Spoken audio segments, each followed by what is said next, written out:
C'était pas évident de reconquérir des terres qui avaient d'autres vocations. Il a fallu beaucoup de volonté politique.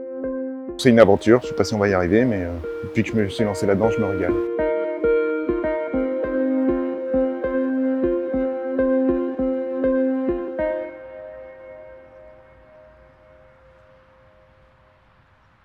Il y a eu un travail qui a été réalisé sur des années, déjà de convaincre que cette terre devienne une terre agricole et qu'il ne finisse pas dans l'immobilier ou sur une zone industrielle d'activité ou ce genre de choses. C'était pas évident de reconquérir des terres qui avaient pour certains d'autres vocations qui n'étaient pas celles de réimplanter de l'agriculture urbaine.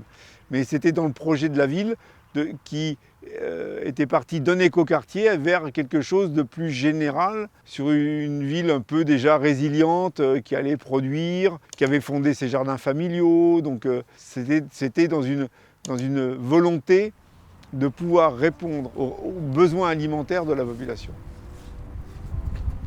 Pascal, tu as une idée de ce qu'on met comme radis-rave?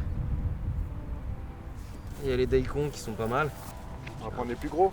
Les daikons, ils ont l'air bien développés. Ouais, regarde. On était gênés par une perte de sens sur ce qu'on faisait et ça n'allait pas dans le sens de résoudre les problèmes de société qui émergent en ce moment.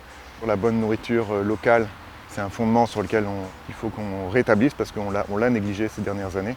Et il y a de moins en moins d'agriculteurs issus de l'agriculture, donc de plus en plus de jeunes qui viennent des villes, qui sont porteurs d'idées nouvelles sur la manière de produire. Et donc on a rencontré Pierre et Pascal, qui étaient des personnes en reconversion professionnelle, très engagées, très volontaires. On leur a permis, grâce à la signature d'un bail rural environnemental, d'être les exploitants, d'avoir des droits sur cette terre sur une très longue durée pour nous permettre de bâtir ensemble un modèle économique. J'ai travaillé principalement dans la grande distribution en tant que commercial. C'est quelque chose qui ne m'a jamais vraiment plu. J'ai pu étudier un petit peu le maraîchage. Le premier a priori que j'avais, c'est que la manière dont j'aurais voulu faire du maraîchage, pour moi, on ne pouvait pas en vivre. Et en fait, bon, il y a eu quelques études, pas mal de retours d'expérience aussi, qu'avec des nouvelles techniques, on va dire une approche un peu différente, de la vente en direct également.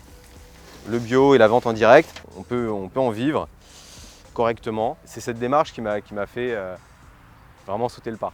Il faut réinventer un modèle pour organiser ces circuits ultra courts et nous permettre d'avoir un bilan carbone des activités agricoles qui soit conforme aux exigences aujourd'hui que tout le monde admet.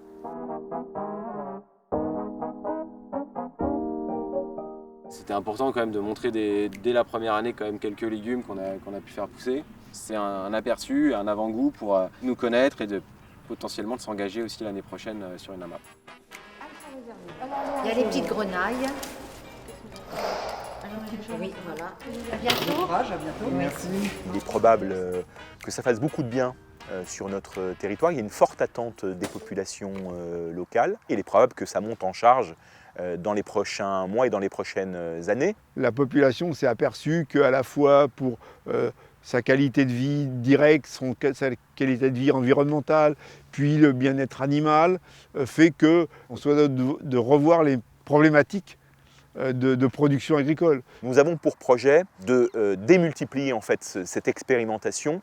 Plus de 800 hectares sont la propriété de l'État ici et donc on pourrait imaginer que notre agglomération soit nourricière pour elle-même et pour une partie de l'Île-de-France.